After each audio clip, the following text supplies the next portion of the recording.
तीन नेत्र होते हैं।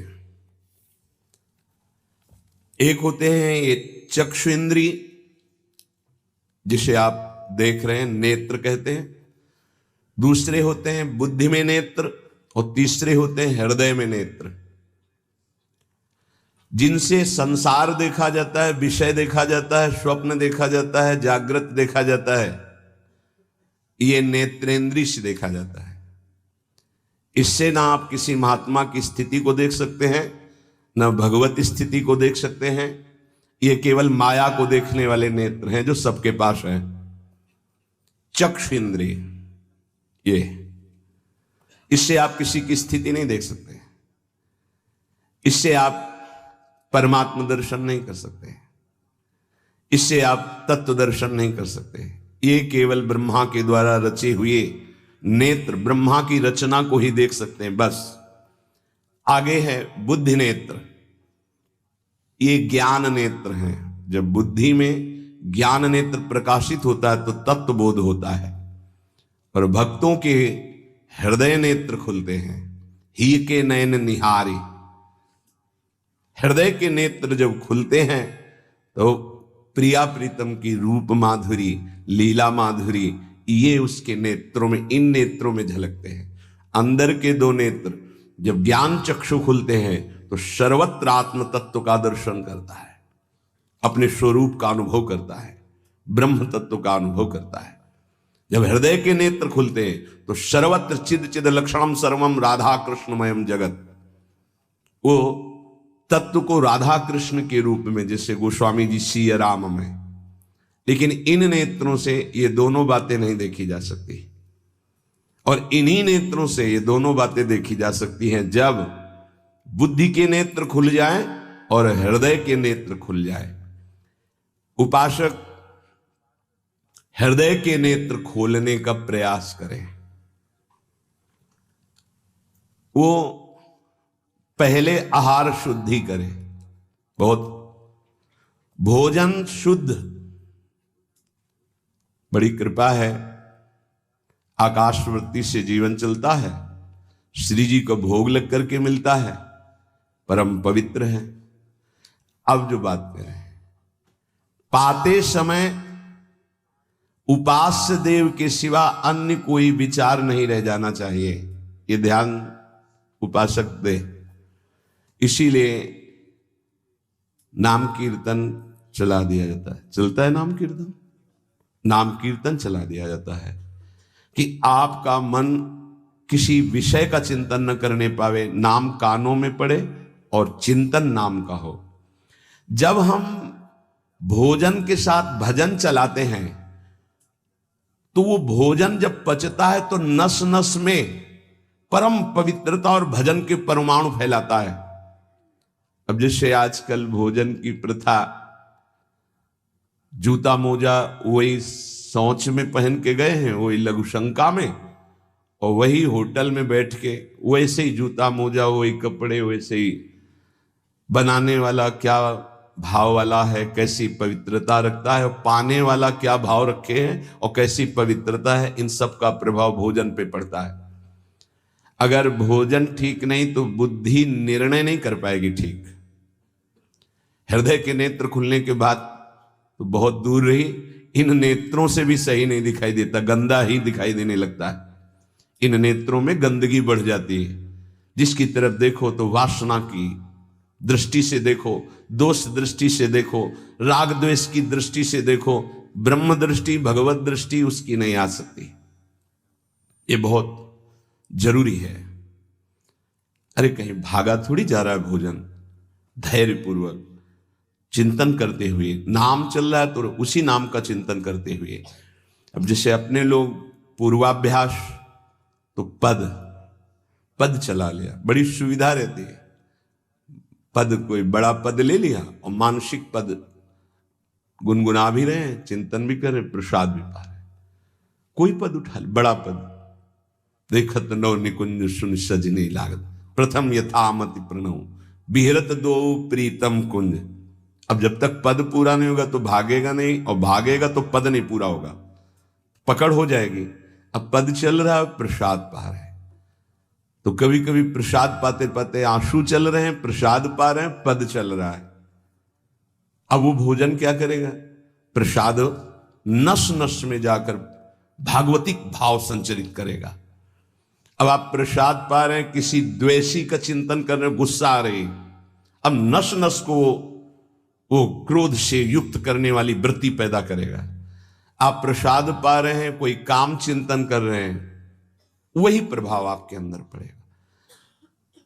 हमारी पद्धति रही है प्रसाद पाने की, चाहे जितना पवित्र हो, पर भोजन पाने के पहले हाथ पैर धोए गए, कुल्ला किया गया, पवित्र हो करके फिर वहां बैठ करके, पद्धति थी, आसन पीढ़ा चटाई बिछा दी गई, पवित्रता पूर्वक बैठे, भोग सामने आया, भगवद अर्पित प्रसाद है तो जय जयकार और कीर्तन करके पा रहे हैं। अगर वो ऐसी जगह से मिला है, भगवद अर्पित नहीं है, तो अपने सामने 1 मिनट रुक कर भगवद अर्पित करते हैं, फिर जय जयकार इष्ट की, गुरुदेव की, भगवान नामों की गूंज करके फिर पाते। वो प्रसाद हमारे हृदय में पवित्र भाव पैदा करेगा, भजन बढ़ेगा। भजन से ही हृदय के नेत्र खुलते हैं, भजन से हृदय के नेत्र, और हृदय के नेत्रों से ही प्रियालाल का दर्शन होता है, प्रियालाल का लीला चिंतन होता है। जो अपनी नस नस में नाम, पवित्रता, भक्ति, ज्ञान, तो भोजन में बहुत सावधान रहिए। ये 24 घंटे के लिए हमारे विचारों को अपवित्र या पवित्र करेगा भोजन। अगर अशुद्ध भोजन हो गया तो 2-3 दिन तक तो विक्षेप पड़ेगा ही। अगर बहुत ही निषिद्ध भोजन हो गया तो हो सकता है कि भजन भी रुक जाए, विक्षेप क्या रुक जाए, ऐसा ऐसा भोजन होता है। भोजन बहुत संभाल के, भले भूखा रहना पड़े तो अच्छा है 1-2 दिन, पर ऐसा भोजन ना होने पावे जो हमारे भजन को छीण करे।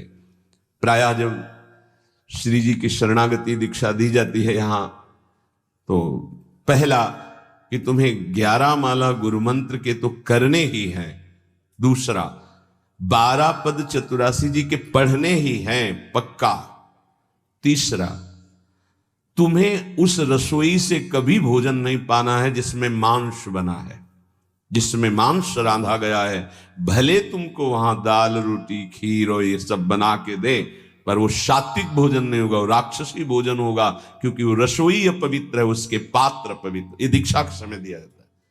चौथा, जो तुम्हारे उपासना की, इष्ट की, गुरुदेव की, संतों की, भगवत स्वरूपों की निंदा करे, वो चाहे रिश्तेदार, नातेदार, चाहे कोई भी हो, हम उससे संभाषण बैठकर नहीं करेंगे, कान में उंगली डालकर राधा राधा बोलकर चले जाएंगे। ये दीक्षा के समय शिक्षा दी जाती है। यदि आप अपने कुसंग को नहीं त्याग सके, भोजन का सुधार नहीं कर सके, तो भजन में रुचि नहीं होगी। ध्यान रखना, हम जैसा अन्न पाते हैं वैसा मन बनता है, जैसा मन होता है वैसे ही चिंतन होता है।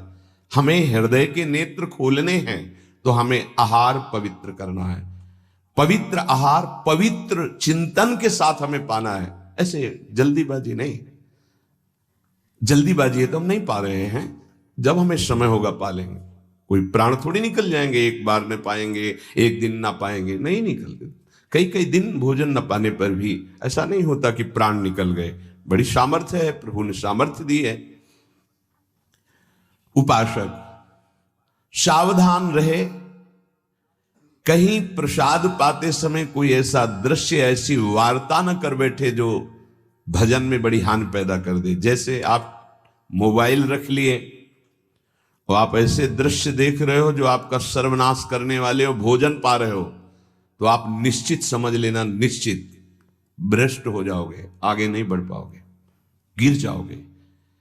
भोजन के समय यदि आपका मन पद में नहीं लग रहा, भजन में नहीं लग रहा, तो जैसे यंत्र है आपके पास, तो चतुरासी जी लगा दीजिए, सत्संग लगा दीजिए। आपका चिंतन बनना चाहिए भागवतिक, कोई गलत चिंतन नहीं। और अगर कोई पास बैठा है तो वार्ता नहीं होनी चाहिए। भोजन के समय वार्ता निषेध है, वो वार्ता का समय नहीं, वो एकाग्रता पूर्वक पूरे 24 घंटे के लिए हम अपने विचार पावन करने के लिए बिल्कुल मौन होकर के भगवत चिंतन या भगवत श्रवण करते हुए प्रसाद पावे। आप सब आज से ये नियम ले लें, केवल परोसने वाले की आवाज सुनाई देनी चाहिए। श्री जी का प्रसाद जो आप परोस रहे हैं उसका उच्चारण करते हुए आपको प्रसाद, रोटी प्रसाद चाहिए तो वो पूछ सकते हैं। इसके अलावा पाने वाले की आवाज बस जी दे दीजिए, इससे ज्यादा कोई शब्द नहीं आना चाहिए। देखो, अगर प्रार्थना मानोगे तो आप आगे परमार्थ में बढ़ोगे। जो प्रसाद पाने का समय है वो बहुत 24 घंटे के भजन के लिए बहुत कीमती बात है। अगर उस समय आपका कोई प्रपंच वार्ता, कोई लौकिक वार्ता, राग द्वेष वार्ता, बिल्कुल नहीं, मौन आज से नियम रख लो। दे दीजिए ये शब्द उच्चारण और ले लीजिए प्रसाद, ये शब्द, इसके अलावा और कोई शब्द नहीं होना चाहिए।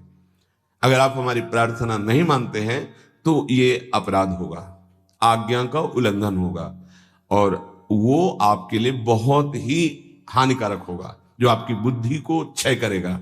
इसलिए प्रार्थना है, आप प्रसाद पाते समय सब मौन का आश्रय, केवल स्वीकृति हां दे दीजिए और प्रसाद बांटने का जो उच्चारण है या अमुक प्रसाद ले लीजिए। बस इस नाम कीर्तन चलता है, नाम कीर्तन सुनिए, या आपकी क्षमता है तो उस समय नाम जप करते हुए प्रसाद पाइए। जिस जगह पर संत सेवा होती है, नाम कीर्तन होता है, ठाकुर सेवा होती है और परस्पर बैठ करके भगवद वार्ता होती है, उस जगह सारे तीर्थ अपने आप आ जाते हैं। वहां वास करने वाले को किसी तीर्थ जाए या ना जाए, कहीं भी, संपूर्ण भुवन की बात कर रहे हैं, जिस घर में, जिस कुटिया में, जिस जगह में, जिस स्थान में नाम कीर्तन होता है, भगवत गुण कीर्तन होता है, साधु सेवा होती है, ठाकुर सेवा होती है, सारे तीर्थ स्वयं आकर वहां वास करने लगते हैं। तीर्थ क्या, तीर्थाधिपति, तीर्थपाद भगवान वास करते हैं। जहां भगवान नाम कीर्तन, भगवत गुण गायन होता है, भगवान प्रकट होते हैं। मदभक्ता यत्र गायन्ति तत्र तिष्ठामि नारदः, नाम वाणी जहां श्याम श्यामा तहां। सारे तीर्थ स्वयं वहां वास करते हैं। कुछ गृहस्थ जन कहते हैं हमारे घर में कोई चक्कर है, कोई टुटका कर दिया, कोई परेशानी। हम कह रहे हैं नाम कीर्तन कीजिए, ठाकुर सेवा घर में विराजमान कीजिए, 30 मिनट बैठ करके भगवत चर्चा कीजिए। हिंदी आती है, संस्कृत आती, जो जैसे भी आप, भागवत है, गीता जी है, रामायण जी है, भगवत चर्चा गुणगान कर रहे हैं प्रभु को। उस घर में कोई अमंगल, कोई भूत प्रेत, कोई चक्कर, ऊपरी नीचरी कोई बाधा, ग्रह नक्षत्र, कुछ नहीं। किसी को समझ नहीं आती कैसे सर्व मंगल में भगवान का नाम समस्त पापों का नाश करके महामोद प्रकाशित करता है। अरे जहां एक भक्त बैठ करके नाम जब कीर्तन करता है और जहां पूरा परिवार बैठकर नाम कीर्तन कर, उसका कितना प्रभाव होगा। एक भक्त करे तो उसके प्रभाव का वर्णन होता है। पूरा परिवार नाम कीर्तन कर रहा है, पूरा परिवार ठाकुर सेवा में बैठ करके 5 मिनट ही सही, आरती पूजा प्रणाम नमस्कार, पूरा परिवार 30 मिनट बैठकर भगवत चर्चा सुन रहा है, कोई एक भगवत चर्चा कर रहा है, वो तीर्थ है घर। फिर ये तो परम धाम है, यहां तो महामोद मंगल में है, यहां तो अखंड नाम कीर्तन भगवत चर्चा सब चलती ही रहती। आपको सावधान रहना, जो एक बार आदेश हो जाए उसका उल्लंघन ठीक नहीं है और उसको तत्काल लागू किया जाए। अगर नहीं किया जाता तो उसे प्रमाद स्थिति कहते हैं और फिर बुद्धि भ्रष्ट हो जाती है। कोई भी, चाहे वो साध्वी हो या उपासक हो, साधु हो, आज्ञा का उल्लंघन करने का स्वभाव ना डाले, नहीं तो प्रमाद स्थिति घसीट ले जाएगी। आज से जहां प्रसाद पाना प्रारंभ होता है और प्रसाद आचमन करने तक मौन, फिर हमें वार्ता ही किसी से करनी। प्रसाद पाने के समय वार्ता, ये तो हमें बात समझ में ही नहीं आई। उस समय कौन सी संगोष्ठी होती है, उस समय कौन सा प्रसंग होता है प्रिया प्रीतम के लीला चरित्र का। उस समय तो हम प्रसाद का स्वाद लेते हैं, उच्छिष्टामृत भुक्त वैव, प्यारी जू ने पाया है, और नाम कीर्तन करते हैं। तो हमारे हृदय के नेत्र खुलेंगे, तभी तो हमारी भजन में रुचि बढ़ेगी। जब हमारा प्रसाद पाते समय भजन होगा बहुत ध्यान देने की बात है ये। अगर प्रसाद पाते समय प्रपंच, तो 24 घंटे प्रपंच चिंतन चलेगा। अगर प्रसाद पाते समय राग द्वेष की चर्चा, काम क्रोध की वार्ता, तो हृदय मलिन हो जाएगा। हम प्रसाद पाते हैं पवित्रता के लिए, प्राण पोषण के लिए। तो प्राण पोषण और पवित्रता दोनों होगी भगवत चिंतन से। केवल प्राण पोषण हुआ, बुद्धि अपवित्र हो गई तो फायदा क्या। जो नाम जप करता है उसको कभी ये चिंता नहीं करनी कि अब हमारे जो पूर्व पाप हैं वो कैसे नष्ट होंगे। वज्रम पाप मही भृताम, जैसे पर्वत को चूर चूर करने के लिए देवराज इंद्र जब वज्र का प्रहार करते हैं तो वो धूल हो जाता है, ऐसे पहाड़ जैसे भी पाप हों और नाम जप कर रहे तो नाम जप क्या करता है, वज्र के समान उस पहाड़ जैसे पाप पर टूट पड़ता है और उसे धूल धूसरित कर देता है। वज्रम पाप मही भृताम, हमें नाम पर ध्यान देना है। कैसे नाम जब छूट जाता है उपासक होकर भगवत प्राप्ति का लक्ष्य बना के, और तुम्हें चैन है, इसका मतलब है आपका लक्ष्य भी भजन भगवत प्राप्ति नहीं बना। नहीं तो चैन के तद विस्मरणेन परम व्याकुलते थी। भगवत द्रोद्रेकस्य सिद्धौषधम, ये नाम संसार रोग के आवेश को शांत करने की सिद्ध औषधि है। जासु नाम भव भेषज, ये भगवान नाम ये भव रोग की अचूक औषधि है। अर्थात नाम जापक को भी ये भी चिंता नहीं करने की हमारा कल्याण होगा कि नहीं। नाम चल रहा है,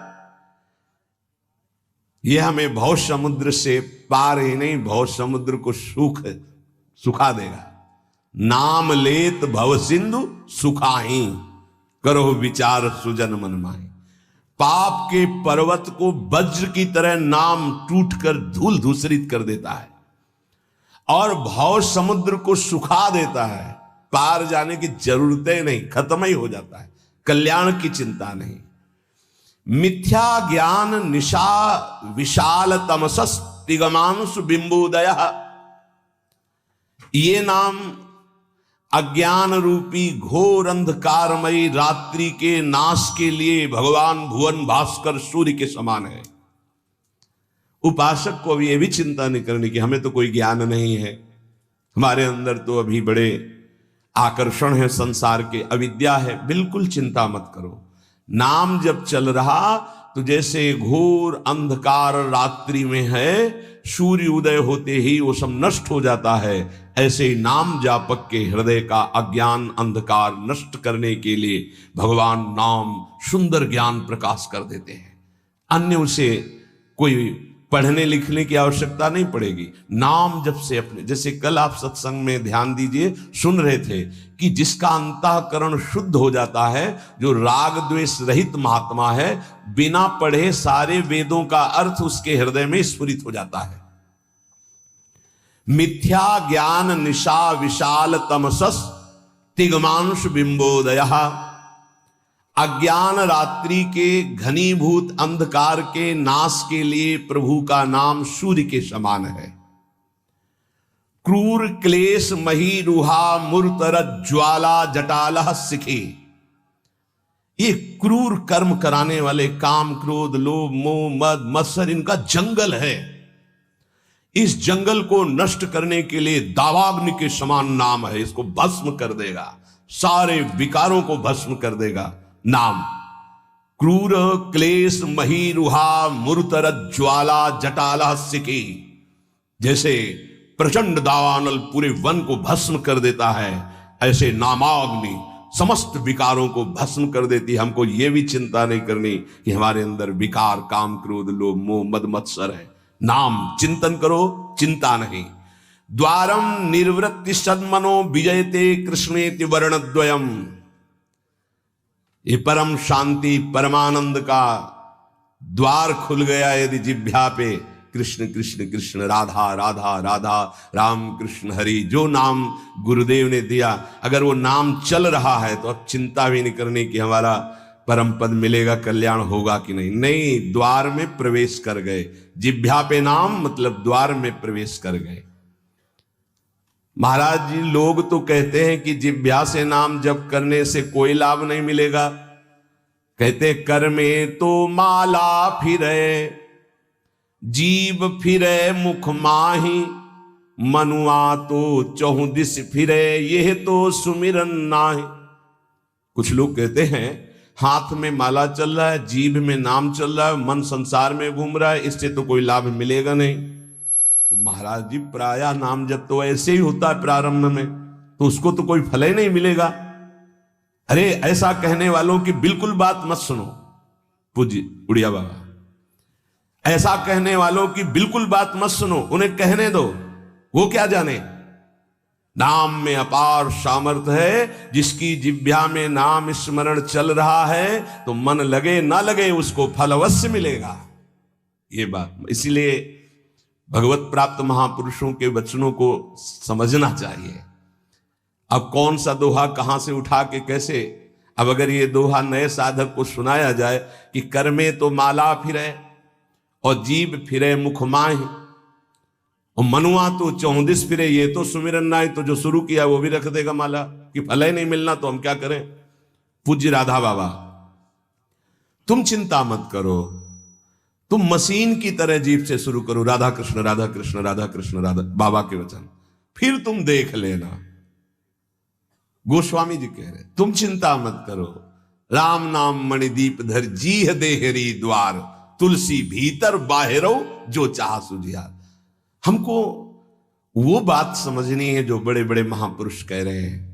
ऐसे लोगों की बात देखो, बाबा ने पहला शब्द उत्तर में ऐसे कहने वालों की बिल्कुल बात मत सुनो, उन्हें कहने दो, क्या जाने नाम में कितनी अपार सामर्थ्य है। अहो वत्स पचतो गरीयान यज्जिभ्याग्रे वर्तते नाम तुभ्यम, नाम की मनसाग्रे लिख देते ना, मनसाग्रे यह जिभ्याग्रे, जिभ्या में जिसके आपका नाम विराजमान हो गया वो चांडाल भी जगत पूज्य बन जाता है। अहो वत्स पचतो गरीयान, वो सर्वश्रेष्ठ हो जाता है। भजन करना है, निरंतर भजन करना है, मन लगे ना लगे तुम्हें इसकी परवाह नहीं करनी। जो तुम्हारी जिह्वा से नाम निकल रहा है वो फल दे के रहेगा, ये बैठा लो हृदय में। केवल जिह्वा से तुम भजन करना प्रारंभ करो, फिर देखना मन लगने की बात जाने दो, मन नाम में हो जाएगा, अपने आप नाम में हो जाएगा। जब हम अधिक समय तक विषय चिंतन करते हैं तो मन विषय में हो जाता है, जब अधिक समय तक हम नाम जपते हैं तो मन नाम में हो जाता है। इसलिए तुम ऐसी बातें मत सुनो, निरंतर नाम जपने का अभ्यास जिह्वा से ही करो, तुम्हारा मन भगवदाकार हो जाएगा। तो महाराज जी सुनते हैं भगवदाकार वृत्ति बड़ी महिमामयी है, तो ये कैसे आती, कैसे भगवदाकार वृत्ति आती है। तीव्र अभ्यास और निरंतर स्मरण से। जब क्षण क्षण में वृत्ति हमारी भोगों की तरफ जाती है, उस वृत्ति को हटाकर हम नाम में लगाते हैं तो नामाकार वृत्ति, एक एक वृत्ति जब नाम में लगने लगती, नामाकार वृत्ति प्रभु के रूप में लगने लगती है तो भगवदाकार वृत्ति, तत्व चिंतन में लगती है तो ब्रह्माकार वृत्ति। इसलिए विशेष प्रयत्नशील उपासक वृत्तियों को भगवदाकार कर लेता है। प्रयत्नशील, बार बार मन संसार में जा रहा है, उसे हटाकर नाम में लगाते हैं, बार बार नाम में लगाते हैं, धीरे धीरे वृत्तियां नाम में हो जाती है। जब स्वतः एक एक वृत्ति नाम में हो जाती है तो भगवदाकार, मंत्राकार, नामाकार, ब्रह्माकार ऐसे शब्दों से कहा जाता है। ये केवल बातें बनाने से नहीं होता, पुरुषार्थ, तुम्हें भगवत कृपा से सामर्थ्य मिली है ऐसी। उपासक प्रधानता कृपा की मानता है, अपने पुरुषार्थ की नहीं। पूरा प्रयास करके भगवदाकार वृत्ति का, और फिर उसमें देखता है कि बड़ी कृपा है, ये जो पुरुषार्थ हो रहा है ये गुरु कृपा से हो रहा है, ये भगवत कृपा से हो रहा है। भगवान की आज्ञा समझकर पुरुषार्थ करे और उससे लाभ हो तो भगवत कृपा समझे। आपका तात्पर्य यही है ना?